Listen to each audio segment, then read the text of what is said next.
하나님께서 우리의 삶을 굳게 붙들고 계시는 줄 믿습니다. 우리의 전 존재를 하나님께서 품에 안으시고 또 우리의 삶을 주님의 강한 오른손으로 붙들어 인도하고 계시는 줄 믿습니다. 오늘은 세상의 길 그리스도의 길이라는 제목으로 요한복음 7장 1절에서 10절까지 말씀을 우리가 함께 보려고 합니다. 우리 천천히 요한복음 7장 1절에서 10절까지 말씀을 우리 한 목소리로 읽겠습니다. 시작. 그 후에 예수께서 갈릴리에서 다니시고 유대에서 다니려 아니하심은 유대인들이 죽이려 함이라. 유대인의 명절인 초막절이 가까운지라 그 형제들이 예수께 이르되 당신이 행하는 일을 제자들도 보기 여기를 떠나 유대로 가소서. 스스로 나타나기를 구하면서 묻혀서 일하는 사람이 없나니 이 일을 행하려 하거든 자신을 세상에 나타내소서 하니 이는 그 형제들까지도 예수를 믿지 아니함이라.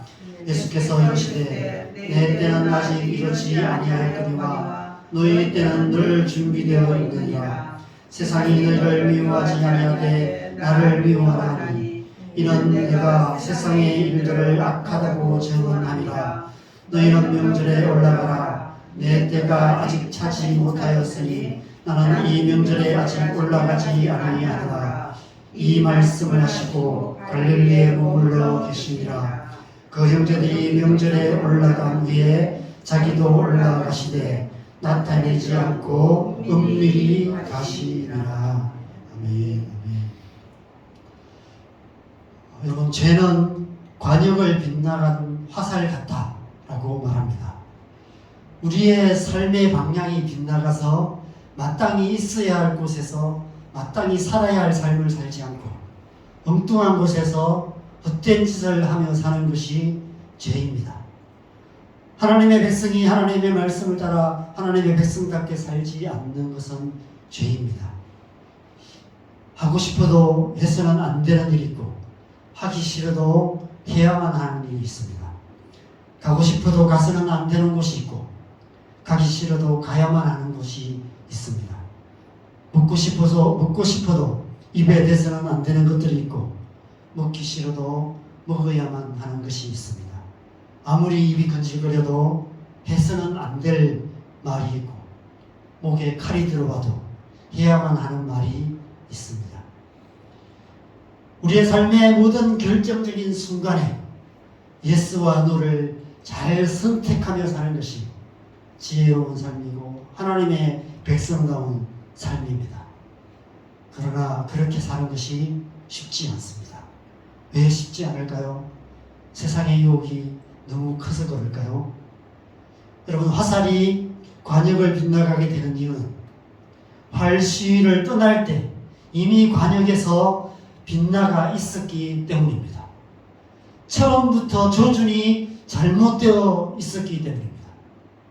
우리의 삶이 빗나가는 이유도 마찬가지입니다.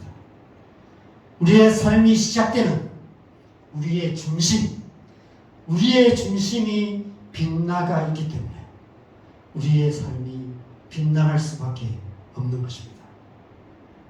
우리가 마땅히 사랑해야 할 것을 사랑하지 않고 사랑해서는 안 되는 것을 사랑할 때 우리의 삶은 관역을 빗나가게 됩니다. 우리가 하나님의 백성으로서 하나님의 백성답게 살기 위해서는 우리 안에 하나님을 사랑하는 마음, 이웃을 내 몸처럼 사랑하는 마음, 그 마음이 있어야 하는 것입니다. 우리의 중심에 세상을 사랑하는 마음이 아니라 하나님을 사랑하는 마음이 가득해야만 우리의 삶이 올바른 방향으로 관역을 빗나가지 않고 하나님을 향해서 곧장 나아갈 수 있는 것입니다. 그래서 성경은 계속해서 마음을 새롭게 함으로 변화를 받아야 한다라고 말합니다. 우리의 마음 가득한 세상을 사랑하는 마음을 하나님을 사랑하는 마음으로 바꿔야 한다라고 말씀하고 있는 것입니다. 심령으로 새롭게 되어야 한다라고 말씀하고 있습니다. 예수님께서 우리 마음에 성령을 주신 이유가 바로 그 때문입니다. 우리 안에 성령을 주셔서 우리 안에 성령께서 역사하시고 우리 안에 성령께서 우리의 마음과 생각을 새롭게 하심으로 우리 안에 세상을 사랑하는 마음들이 조금씩 줄어들고 우리 안에 하나님을 사랑하는 마음들이 점점 더 커져가고 세상을 향하는 우리의 생각들이 끊임없이 세상을 바라보며 세상을 묵상하는 생각들이 하나님의 말씀을 묵상하는 하나님을 향한 생각들로 변화되어져 가고 그렇게 되어져 갈 때 조금씩 우리의 빗나가 있던 중심이 우리의 빗나가 있던 삶의 방향이 하나님을 향해서 맞춰져 가는 것입니다. 그렇게 우리는 하나님을 향해서 하나님의 나라를 향해서 나아갈 수 있게 되는 것입니다. 성령께서 우리의 마음을 새롭게 변화시키셔서 우리의 전 존재가 그리고 우리의 삶이 관역을 빗나가지 않고 오직 하나님만 향하게 만드시는 것입니다. 여러분 아시다시피 죄는 태초에 아담과 하와가 선악과를 따먹은 것에서 시작되었습니다. 많은 사람들이 성경을 처음 읽는 사람들이나 초신자들이나 믿지 않는 세상 사람들이 이 단순한 사실에 의문을 많이 제기합니다. 맛있는 과일 하나 먹은 게 뭐 그렇게 대단한 죄라고 그것을 이렇게 저주까지 하셨냐 이렇게 말합니다. 이해할 수 없다고 말합니다. 근데 여러분 이 세상 모든 만물을 가만히 살펴보면 모든 존재의 시작은 지극히 작은 것에서 시작됩니다. 작은 씨앗 하나가 땅에 떨어져서 싹이 나고 자라면 큰 나무가 되고 나중에 요창한 숲이 됩니다. 바위 틈에서 솟아나는 작은 생물이 흐르고 흘러서 시냇물이 되고 강물이 되어서 바다를 이루게 됩니다. 사람을 비롯한 온갖 종류의 동물들도 작은 세포에서 시작이 됩니다. 죄도 그렇게 지극히 작은 것에서 시작된다는 것입니다. 바늘도둑이 소도둑이 되는 것이죠. 여러분 우리가 불과 얼마 전까지 코로나로 인해 오랫동안 전 세계가 두려움에 떨었습니다. 정황상 중국의 우한에서 유출된 것이 분명한데 아니라고 우기는 눈에 보이지조차 않는 이 작은 바이러스가 순식간에 온 세상을 죽음의 공포에 몰아넣었습니다. 물론 죄를 바이러스에 비유하는 것은 적절하지는 않지만 아주 작은 것에서 시작되어 파괴적인 결과를 낳는다는 의미에서는 유사점이 있습니다. 태초부터 지금까지 이 세상 모든 사람들이 겪었던 생로병사의 모든 고통은 다 죄로 말미암은 것입니다. 죄의 결과입니다. 그렇다고 우리가 지금 당하는 모든 고통이 다 죄 때문이라는 것은 아닙니다. 우리가 당하는 모든 고통이 우리의 죄 때문은 아닙니다.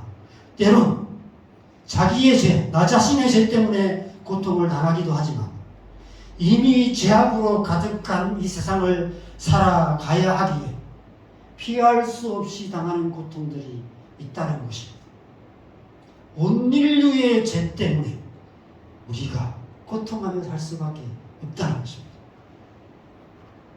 내 죄는 아니지만 때론 가까운 사람, 아주 가까운 사람 때문에 그 사람의 잘못 때문에 그 사람의 죄 때문에 그 사람의 악한 슬픔 때문에 그 사람의 악한 말 때문에 그 사람이 무심코 한 말들 때문에 우리의 마음이 상처를 받고 고통을 당하기도 합니다. 엊그제 일어난 묻지마 살인 사건처럼 일면식도 없는 사람의 죄 때문에 고통을 당하기도 하고 이스라엘이라는 이 불의한 사회 구조 때문에 고통을 당하기도 합니다. 죄로 가득한 이 세상, 그래서 이 죄악의 권세, 사망의 권세 잡은 자, 사단의 권세 아래 있는 이 세상을 살아가는 한 우리는 그 누구도 예외 없이 히브리서 말씀처럼 죽기를 무서워하여 한평생 매여 종로로 달 수밖에 없는 것입니다. 히브리서 2장 14절에서 15절에 그렇게 말씀하시죠. 그래서 예수님께서 이 땅에 오셨다고 얘기합니다. 한평생 매여 죽기를 무서워 한평생 매여 마귀의 종로로 사는 자들을 놓아주시기 위해서 죽음의 세력을 잡은 자 마귀를 멸하시기 위해서 예수님께서 이 땅에 오셔서 십자가에 못 박혀 죽으셨다고 말씀하고 계시는 것입니다. 여러분 예수님의 구원은 단 단지 죄에 대한 심판을 면하게 하시는 것만을 의미하는 것이 아닙니다. 죽고 나서 천국 가게 하시는 것만을 의미하는 것이 아니라는 것입니다. 이 마귀의 모든, 사단의 모든 권세와 영향력으로부터 자유롭게 하시기 위해 하는 것이 예수님의 구원이라고 말씀하고 계시는 것이죠. 어떻게 해요? 우리 마음에 성령을 주셔서 우리의 빗나간 중심을 변화시켜 주시고 이 세상 사는 동안 죄와 사망의 권세에서 온전히 자유롭게 만들어 주시는 것, 그것이 예수 그리스도의 구원이라는 것입니다. 예수님께서 성령으로 세례를 받으시고 광야에서 세 가지 시험을 시험을 감당하시고 그 시험을 이기신 것이 바로 그것을 의미합니다. 그 세 가지 시험이 사단이 사로잡고 있는, 이 세상을 사로잡고 있는, 이 세상의 영향력을 쥐고 있는 죄의 유혹이기 때문에 그 유혹을 이기시고 우리를 구원하시는 것에 대해서 말씀하고 계시는 것이죠. 예수님께서 성령의 능력으로 이 세 가지 시험을 이기신 것처럼 우리 마음에 성령을 주셔서 우리의 마음을 새롭게 변화시키셔서 광야 같은 이 세상을 살아가는 동안 우리 또한 이 세 가지 시험을 넉넉히 이기게 만들어 주시는 것, 그것이 예수님의 구원인 것입니다. 우리가 지금 함께 나누고 있는 이 요한복음에서는 광야의 세 가지 시험 이야기를 기록하지 않고 있습니다. 그렇지만 자세히 살펴보면 마태, 마가, 누가복음과는 전혀 다른 방식으로 이 세 가지 시험 이야기를 기록하고 있음을 알 수 있습니다. 여러분, 누가복음 4장 13절에 보면 누가복음 4장에 예수님의 세 가지 시험 이야기를 기록하고 나서 예수님이 세 가지 시험을 이기자 마귀가 모든 시험을 다한 후에 얼마 동안 떠나니라, 이렇게 기록하고 있습니다. 여기서 얼마 동안 떠났다는 것은 그 후에도 계속해서 예수님을 시험했다는 의미입니다. 드러내놓고 노골적으로 시험한 것이 아니라 우리가 이 세상 속에서 잘 분별 못하고 당하며 살고 있는 그런 은밀한 방식으로, 교묘한 방식으로, 그것이 시험이라는 것을 알지 못하는 방식으로 계속해서 예수님을 시험했다는 것입니다. 그 사실을 분명하게 드러내 보여주는 말씀이 마태복음 16장 23절 말씀입니다. 이 말씀을 아시죠? 예수님께서 십자가를 말할 때, 내가 십자가에 죽을 거라고 말할 때 베드로가 그것을 막았습니다. 절대로 그런 일이 일어날 수 없을 것입니다 라고 얘기하자 예수님께서 베드로에게 이렇게 말씀하십니다. 사탄아, 내 뒤로 물러가라. 너는 나를 넘어지게 하는 자로다. 내가 하나님의 일을 생각하지 아니하고 도리어 사람의 일을 생각하는도다. 예수님께서는 베드로가 선한 의도로 한 그 말 속에서 사탄의 은밀한 계계를 분별하셨고 거절하신 것입니다. 그럼 사단이 이렇게 싸웁니다. 선한 의도로 포장되어 있는 좋은 것처럼 보이는 모든 것들, 선한 의도로 포장된 그런 말 속에 교묘하게 사단의 이 유혹이 포함되어 있다는 것입니다. 요한복음의 기록들을 자세히 들여다보면 이처럼 교묘하게 예수님을 시험하는 마귀의 계계들을 우리가 보게 됩니다. 이미 우리가 앞서 살펴본 몇몇 사건들에서 예수님께서 이해할 수 없는 반응을 하시는 모습들을 한번 기억해 보시면 좋을 것 같습니다. 가장 먼저는 요한복음 2장에서 예수님께서 갈릴리 가나에서 물로 포도주를 만드는 기적을 행하실 때 예수님의 어머니 마리아가 예수님께 와서 포도주가 떨어졌다 라는 얘기를 합니다. 그러자 예수님께서 어머니에게 이렇게 말하죠. 여자여, 나와 무슨 상관이 있나이까? 내 때가 아직 이르지 아니하였나이다. 예수님께서 어머니의 요청에 단호하게 거절하시는 것처럼 대답하십니다. 그런데 그 후의 말씀을 보면 이 어머니의 요청에 따라서 물로 포도주를 만드는 기적을 행하세요. 왜 그러셨을까요? 여러분, 광야에서 마귀가 예수님을 시험한 첫 번째 시험은 돌을 떡으로 만들라는 시험이었습니다. 그 시험에 대해서 예수님께서는 사람이 떡으로만 살 것이 아니요 하나님의 말씀으로 사는 것이다 라고 대답하셨습니다. 어쩌면 예수님께서 어머니 마리아의 요청에 이자야 나와 무슨 상관이 있나이까 대답하심으로 거절하신 것도 그런 의미가 아닐까 이런 생각이 듭니다. 어머니 마리아가 선한 의도로 한 그 말 속에서 그 하나님이 주신 능력을 개인적인 필요를 채우는 위해 사용하라는 사단의 강교한 계계가 그 속에 숨어 있음을 예수님께서 분별하셨고 거절하셨던 것입니다. 그럼에도 불구하고 물을 포도주로 만드시는 기적을 행하신 것은 그럼에도 불구하고 끝까지 예수님을 믿었던 마리아의 믿음에 대한 응답이 아닐까 생각됩니다. 여러분, 이 세상은 자기의 능력, 나의 힘, 나의 재능, 나의 노력, 내가 가진 자원을 나 자신의 필요를 채우고 나 자신의 행복을 위해 쓰는 것이 당연하다고 생각합니다. 그래서 어떻게든 능력 있는 사람이 되려고 발버둥칩니다. 그 결과 오늘날 우리 사는 이 세상은 하나님께서 주신 재능과 은사들을 통해 자신의 배만 불리는 삶을 사는 사람으로 이기적인 사람들로 가득한 세상이 되어가고 있습니다. 관역을 빗나간 삶인 것이죠. 내 힘과 내 노력, 내 능력으로 나를 위해 살아가는 게 뭐 잘못이라고 그렇게 생각합니다. 그것이 당연하다고 생각해요. 선하다고 생각해요. 나쁜 짓만 안 하면 되지. 다른 사람 해롭게 안 하고 내가 열심히 벌어서 내가 번 돈 내 마음대로 쓰는데 뭐 다른 사람이 뭐라고 나한테 얘기할 수 있냐, 그렇게 말하는 것이죠.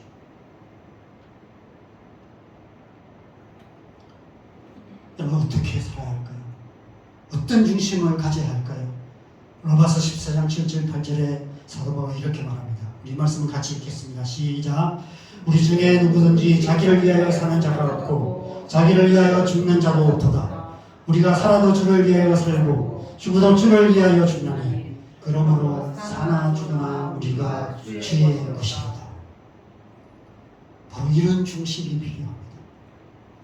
하나님 중심의 삶을 살아야 한다는 것입니다. 우리에게 주신 재능, 우리가 가진 은사와 재능들, 우리의 힘과 노력, 우리가 가진 자원들을 가지고 하나님을 섬기고 하나님의 나라를 위해서 살아가는 삶을 살아야 한다는 것입니다. 그리고 저와 여러분의 중심이 이런 중심이 되기를 소망합니다. 오직 하나님을 향한 중심으로 날마다 하나님께 더 가까이 나아가는 저와 여러분 되기를 소망합니다. 그렇게 살아가는 것이 하나님의 백성다운 삶인 것이죠. 두 번째로는 지난주에 살펴보았던 오병이의 기적 이야기에서 우리는 예수님께서 예수님을 억지로 잡아서 왕으로 삼으려는 우리들을 피하셔서 산으로 도망가셨다가 한밤중에 풍랑이는 바다를 도망치듯 건너셔서 가버나움으로 건너가시는 모습을 보았습니다. 광야에서 마귀의 두 번째 시험은 내게 엎드려 절하면 모든 것을 주겠다는 시험이었습니다. 온 세상의 왕이 되게 해주겠다는 시험이었습니다. 여러분, 예수님께서 왕이 되시고 모든 만물이 예수님이 되는 것은 당연한 사실입니다. 그러나 그런 사단이 말하는 그런 방식으로 되는 것이 아닙니다. 사람들이 예수님을 왕으로 세우는 방식, 마귀 위에 엎드려 절하는 방식, 그런 방식이 아니라는 것입니다. 오병이어를 맛본 광기에 사로잡힌 무리들이 억지로 예수님을 잡아서 왕좌에 앉혀서 왕이 되게 만드시는 그런 방식이 예수님이 왕이 되는 방식이 아니라는 것입니다. 하나님의 방식이 아니라는 것이죠. 결국 오병이어의 기적 이야기는 그동안 예수님을 따르던 제자들마저 다 떠나고 남아있는 12 제자들을 향해서 너희도 가려느냐? 라는 질문으로 끝이 나고 있습니다. 예수님께서 교묘한 사단의 시험을 이기신 것입니다. 여러분, 이 세상은 결과를 중요하게 여깁니다. 사역을 얼마나 잘하느냐, 그 결과는 얼마나 많은 사람들이 모이느냐입니다. 결과가 좋으면 과정은 중요하지 않다고 생각합니다. 수단과 방법을 가리지 않고 좋은 결과를 만들어내는 것이 성공하는 삶이라고 생각합니다. 그러나 그것은 우리가 따라야 할 예수님의 길, 그리스도의 길이 아닙니다. 그리스도의 길은 결과보다 과정이 더 중요합니다. 성령의 열매는 하나님의 말씀을 따라 살아가는 그 삶의 과정, 단 방향으로 오랜 순종의 삶을 살아가는 그 과정을 통해서만 맺어질 수 있습니다. 어떤 눈에 보이는 일의 결과는 올바른 과정을 거치지 않더라도 좋은 결과를 만들어낼 수 있습니다. 저는 가끔 화가 날 때가 있어요. 이단들을 보면 화가 납니다. 이단들에게 많이 모이고 막 이단들이 큰 건물 짓고 하는 모습을 보면 화가 나요. 하나님 도대체 뭐 하고 계십니까? 이런 생각이 막 들어요. 세상의 방식, 하나님의 방식이 아닌 방식으로도 얼마든지 좋은 결과들을, 많은 사람들이 모이고 큰 건물을 짓고 그렇게 만들어 갈 수 있습니다. 이런 세상에 개척교회들은 점점 더 약해져 가고 있고 교회도 약해져 가고 있는 이런 모습을 보면 화가 납니다. 그럼에도 불구하고 우리가 하나님의 말씀대로 살아가는 이유는 하나님이 원하시는 것은 겉으로 드러나는 그런 눈에 보이는 입만 무성한 그런 무화과나무 같은 그런 것이 아니라 우리 안에 맺어지는 성령의 열매이기 때문입니다. 만약 우리가 삶의 올바른 과정을 무시하고 하나님의 말씀대로 살아가는 삶이 아닌 세상의 방식, 사단이 제시하는 내게 엎드려 절하라고 말하는 그 방식을 따라 살아간다면 입만 무성한 무화과나무처럼 되어서 결국은 말라 죽고 할 것입니다. 그래서 우리는 이렇게 살아야 합니다. 같이 읽겠습니다. 요한복음 15장 5절 같이 읽겠습니다. 시작. 나는 포도나무요 너희는 가지라. 그가 내 안에 내가 그 안에 거하면 사람의 열매를 많이 맺나니 나를 떠나서는 너희가 아무것도 할 수 없으리라. 날마다 주님 안에 거하는 삶을 살아야 하는 것입니다. 주님과 깊고 친밀한 관계 안에 거함으로 우리 안에 하나님 나라의 풍성한 열매를 맺는 그런 삶을 살아가야 하는 것이죠. 그것이 하나님의 백성다운 삶인 것입니다. 마지막 세 번째가 바로 오늘 본문입니다. 오늘 본문은 예수님께서 유대인의 명절인 초막절에 성전에 올라가시는 이야기를 기록하고 있습니다. 오늘 본문 3절에 보면 예수님의 형제들, 그러니까 예수님의 동생들이죠. 예수님의 동생들이 예수님께 와서 당신이 행하는 일을 제자들도 보게 여기를 떠나 유대로 가소서, 예루살렘으로 올라가소서라고 얘기합니다. 그러자 예수님께서 단호하게 거절하세요. 8절에 보면 너희는 명절에 올라가라. 내 때가 아직 차지 못하였으니 나는 이 명절에 아직 올라가지 아니하노라. 예수님께서 마리아에게, 어머니 마리아에게도 아직 내 때가 아직 아닙니다라고 말한 것처럼 똑같은 대답을 하십니다. 그런데 10절 말씀을 보면 그 형제들이 명절에 올라간 후에 예수님도 올라가세요. 나타나지 않고 은밀히 가시니라 이렇게 말씀하십니다. 왜 안 가시겠다고 하시고는 은밀하게 올라가셨을까요? 그 이유를 우리는 4절에 그 형제들의 요청에서 찾을 수 있습니다. 4절 말씀을 같이 읽겠습니다. 시작. 스스로 나타나기를 구하면서 묻혀서 일하는 사람이 없나니 이 일을 행하려 하거든 자신을 세상에 나타내소서 하니 자신을 세상에 나타내소서. 나 자신을 드러내고 자기 이름을 드러내라는 유혹, 네가 누구인지를 보여라는 유혹, 네 능력을 보여달라는 유혹. 여러분, 이것은 이 세상 모든 사람들의 안에 있는 유혹이며 저와 여러분 안에도 마음 깊이 뿌리 내리고 있는 본질적인 죄의 유혹입니다. 여러분, 이 사건이 초막절에 일어난 사건이라는 사실을 주목하시기 바랍니다. 초막절은 출애굽한 이스라엘 백성들이 40년 동안 광야에서 장막에 거했던 것을 기념하는 절기입니다. 그래서 일주일 동안 초막을 짓고 거기에서 거하는 그런 절기입니다. 광야에서 그들은 빈부귀천이 없는 하나님 나라를 맛보는 삶을 살았습니다. 똑같이 장막에 거했습니다. 좋은 집 나쁜 집도 없었어요. 다 똑같이 천막치고 살았습니다. 하늘에서 내리는 만나를 먹었고 메추라기를 먹었습니다. 반석에서 솟아나는 샘물을 마셨습니다. 낮에는 구름기둥, 밤에는 불기둥을 따라 같은 곳에 머물고 같은 방향으로 함께 걸어갔습니다. 그 누구도 다른 사람보다 더 잘 먹고 잘 살기 위해 발버둥치는 사람이 없었습니다. 다른 사람보다 한 발짝이라도 앞서가기 위해서 경쟁할 필요도 없었습니다. 더 빨리, 더 높이, 더 힘차게라는 올림픽 구호를 외치며 살아가는 이 세상과는 완전히 딴판이, 이 세상과는 완전히 구별된 거룩한 하나님 나라의 삶의 방식을 살았습니다. 그러나 그들이 이전에 살았던 애굽은 그렇지가 않았습니다. 애굽은 오늘날 우리 사는 이 세상을 상징합니다. 여러분, 오늘날 우리 사는 이 세상을 상징하는 가장 큰 상징이 애굽에 있었던 피라미드입니다. 오늘날 이 세상은 피라미드 같은 불의한 구조의 세상입니다.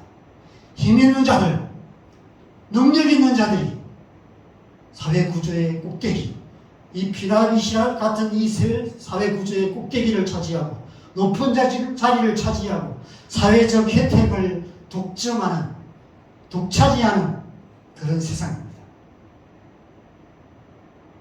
그 꼭대기에서, 그 위에서 끊임없이 마귀의 유혹하는 소리가 들려오고 있습니다. 당신의 능력을 보여주십시오. 네 능력을 보여달라고. 성전 꼭대기에서 뛰어나리라는 마귀의 시험에 통과한 사람, 이 세상이라는 구조에서 더 높은 자리를 차지하여 더 잘 먹고 더 잘 살게 되는 것, 그것이 이 세상의 구조입니다.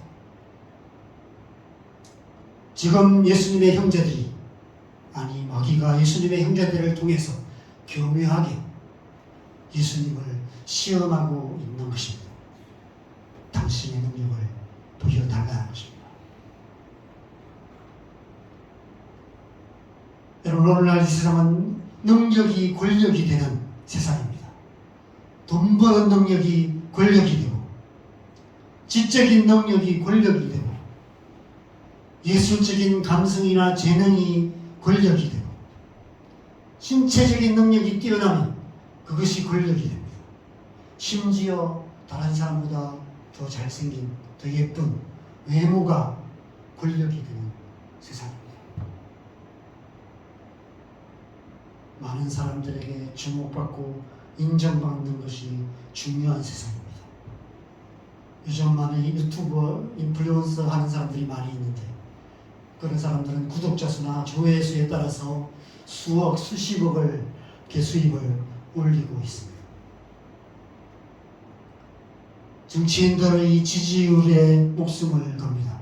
왜냐하면 지지율이 곧 권력이 되기 때문입니다. 여러분, 저 같은 목사들은 어떨까요? 설교를 얼마나 잘하느냐, 교회에 얼마나 많은 성도들이 모이느냐, 유튜브 설교 조회수와 좋아요 수가 얼마나 되느냐, 이런 것들이 목사들에게도 굉장히 중요한 요소가 됩니다. 예수님의 동생들이 지금 그것을 요구하고 있습니다.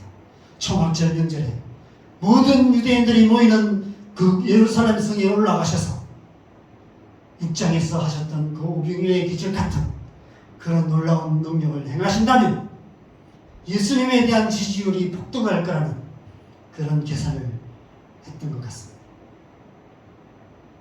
그래서 예수님께서 그 유혹을 거절하시고 오히려 반대로 행하십니다.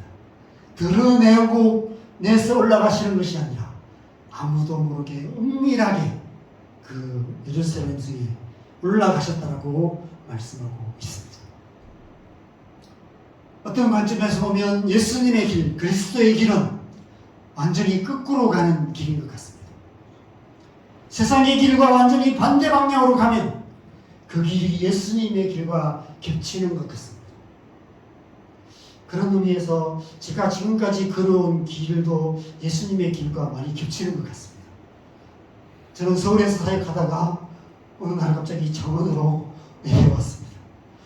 창원에서도 사람이 많이 사는 발림동의 현대아파트에 살다가 이제는 하루 종일 몇 사람 지나다니지 않는 진해 특산로 61번 길에 와서 살고 있습니다. 창원에서 비교적 많은 성도들이 모이는 남성교회에서 사역하다가 몇 분 안 모이는 개척교회를 하고 있습니다. 다른 것은 몰라도 이것만 본다면 제가 예수님을 제대로 따르고 있는 것이 분명한 것 같습니다. 우리 사는 이 세상은 선악과의 유혹을 따라 살아가는 세상입니다. 그 유혹 때문에 그 유혹에 사로잡혀 자기도 모르게 그렇게 살아가고 있습니다. 창세기 3장에서 선악과의 유혹을 이렇게 표현하죠. 여자가 그 나무를 먼저 그 열매를 보게 본 것이겠죠. 먹음직도 하고 보암직도 하고 지혜롭게 할 만큼 탐스럽기도 했다. 이것을 요한 1서에서는 육신의 정욕과 안목의 정욕과 이생의 자랑이라고 표현하고 있습니다. 예수님께서 광야에서 세 가지 시험을 당하신 것도 바로 이 세 가지를 말씀하십니다. 이 세 가지 시험을 이기신 것입니다. 선악과의 유혹을 예수님께서 이기신 것을 말씀하고 계신 것이죠. 제가 오래전에 읽었던 리차드 포스트의 돈, 섹스, 권력이라는 책이 있습니다. 바로 이 주제를 다룬 책입니다. 여기 밑에 잘 보이실지 모르겠지만 가장 세속적인 세상에서 가장 성스럽게 사는 법이라는 이 소개의 글이 마음에 와 닿습니다.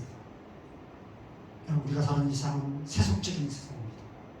육신의 정욕과 안목의 정욕과 이생의 자랑, 선악과의 유혹에 사로잡혀서 살아가는 사람들로 가득한 세상입니다. 이 세상에서 성스럽게 하나님의 백성답게 살아가는 것, 그것이 쉽지 않습니다.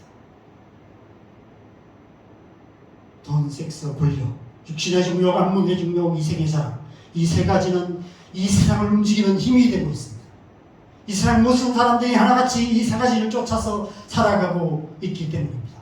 어떤 것에 더 끌리느냐에 따라서 삶의 노선만 조금씩 다를 뿐입니다.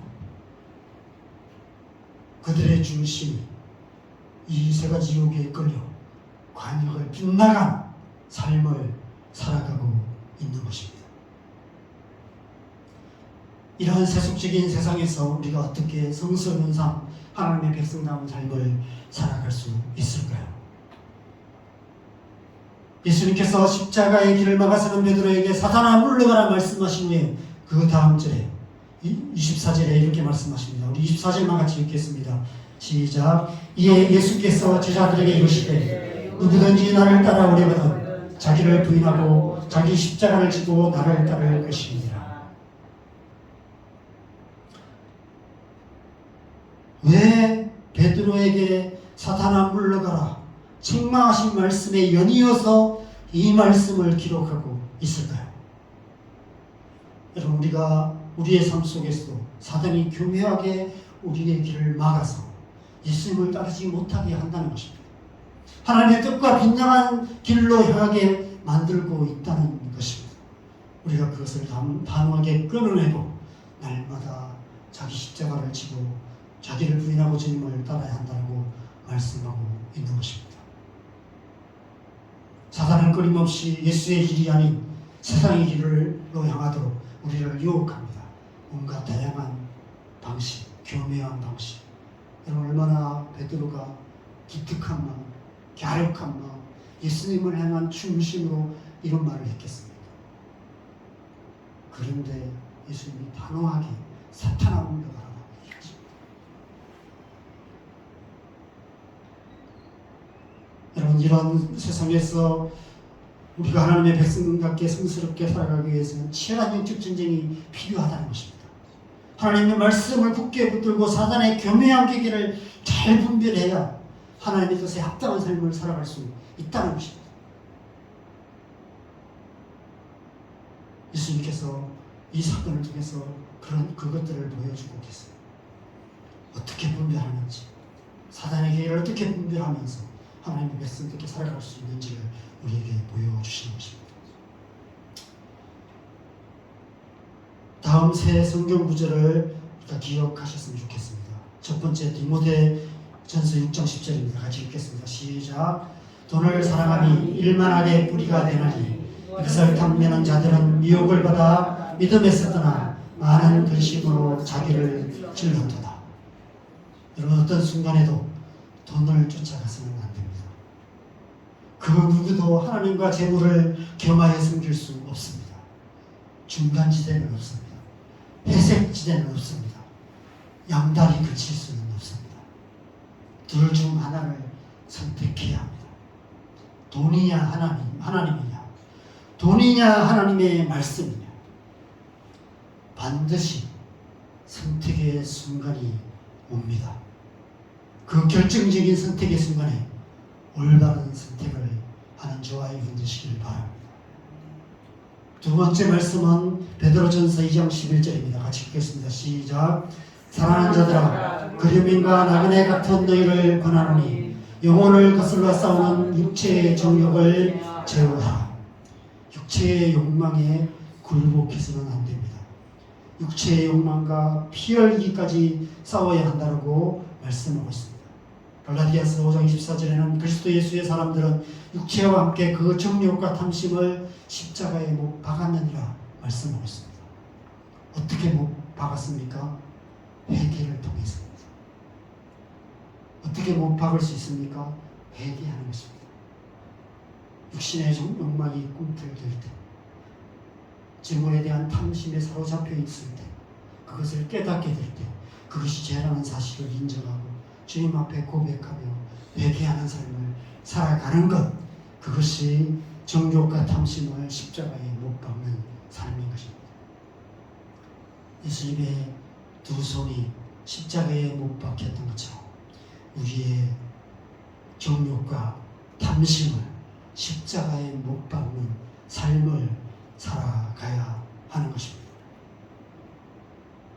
그리고 세 번째는 요한복음 5장 41절입니다. 같이 읽겠습니다. 시작. 나는 사람에게서 영광을 취하지 아니하노라. 우리 역시도 사람에게서 영광을 취하려 해서는 안 되는 것이죠. 사람에게 구하는 영광은 헛된 영광이라고 갈라디아서 5장 26절에 말씀합니다. 헛된 영광을 구하게 되면 서로 노엽게 하고 서로 투기하는 일들이 일어나게 된다는 것입니다. 여러분, 왜 교회에 분쟁이 일어나고 왜 교회에 분열이 일어납니까? 헛된 영광을 구하기 때문에, 인정받으려고 하고 서로 자기가 인정받으려고 하기 때문에 내 잘났네 내 잘났네 하다가 싸움질하고 그렇게 해서 분열되고 깨어지고 그런 일들이 계속 반복되는 것이죠. 우리가 하나님의 백성으로서 하나님의 백성답게 살아가기 위해서는 이 세 가지 유혹을 이겨야 합니다. 어떻게 이 세 가지 유혹을 이길 수 있을까요?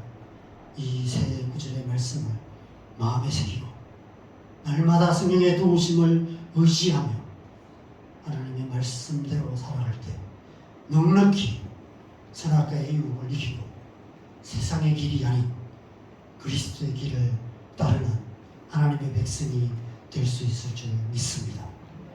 이 한 주간 저와 여러분 모두가 그렇게 하나님의 백성다운 삶으로 승리하는 한 주간 살아가시기를 주님의 이름으로 간절히 축원합니다. 네, 우리 함께 찬양하겠습니다.